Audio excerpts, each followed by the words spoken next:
Why do so many projects fail despite having talented data engineers? I have seen a lot of projects fail, and in those teams, I've seen good and sometimes very talented data engineers. And I want to tell you why. And I think three reasons, three bullet points. The first thing is if there is no plan. Plan is something very important because it tells you what is available, what is not available, how much time do you have, how many people do you have, what does the business expect from you, when does the business expect that whatever it needs from you. That is part of the plan. It tells you what is being preferred. For example, do you want to use AWS? Do you want to use Azure? Do you want to use Databricks? If there is no plan, there will be chaos everywhere. And from that chaos, you'll have a failed data engineering team. So the first thing, even before hiring a data engineer, there has to be a strategy for data. And the strategy for data is part of the plan for a business to have a concrete data engineering. That strategy tells you what the business expects from data, what the business expects from analytics, and that gives you a holistic view of what data engineering is going to do, what data science is going to do, what analytics is going to do, what architecture is going to do. Without a plan, projects fail. Secondly, projects will fail if you don't have a complete buy-in from the business. So it is in two folds. There is buy-in from the senior leadership team, that is the C-suite if you have the C-suites, or directors if you have directors in your business. And then there is buy-in from people who are going to be generating the data for you and people who are going to be getting the value out of the data from you. So there has to be buy-in from these two people. I mean, two roles. There's the role for senior management and there is the role for individual contributors who use the value that you get from the data. You need to have the buy-in. If there is no buy-in, no one is going to use whatever you build, or people are going to be having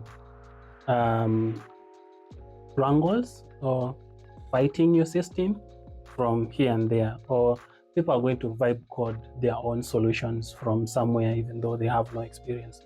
So you need to have a buy-in. Remember, the first point was more of a plan.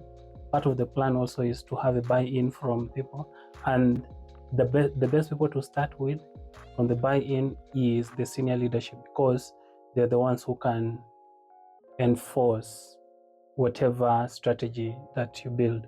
So you have to sell your data projects to the senior leadership, and then the senior leadership will now tell the management, maybe the middle management, that we need this system. We need a system for data architecture, maybe a new system or a new project that will maybe consolidate all the data into one place, or we need a real-time data platform, something like that. But before you run with a project to do with data or data engineering that is going to affect the whole business, have a buy-in from the senior leadership.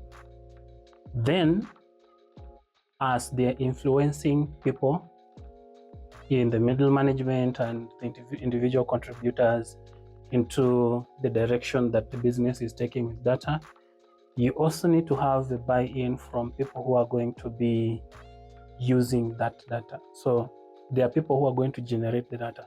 Let's say you have sales agents. If you are selling, they are the ones who will say, we need this and that and that. You need to have a buy-in, and they need to see the value that whenever they are generating this data for you, it's going to help them in some way. For example, they will have a visibility of the sales that they are making, or the visibility of the number of people they are vaccinated, something like that, with them and giving them accurate figures. They need to have that buy-in from people who are going to use the data. If you're in a business that is part of stiff competition, mostly you find businesses that discover other businesses doing things. For example, use of AI. Now everyone wants to use AI for, we find that they want to use AI for absolutely no reason, just wastage of resources, or build a particular platform. Let's say a real-time data platform that shows you sales of which your decision is being, your strategy and decision is made after 1 month without looking at the dashboards. Such kind of projects fail. They fail because the reason as to why the project is created is because the competition has the project, but the business has not yet discovered the value of that project. So if you are building a retrieval augmented generation platform, or an AI platform, or a data engineering platform, or anything, but the sole reason is because your competing business has that platform or that application, likely it's going to fail because you will not know how to bring the best value out of it. You don't know the root cause of creation of such platform. And if you don't know the root cause, then no one is going to use it, or you're going to be frustrated because you've built something that no one uses. So these are 3 reasons as to why I think most data projects fail. If you have any other reason, put it in the comments. And people always say that what you subscribe. If you don't want to subscribe, is okay. I'm just here to interact with you. Until next time.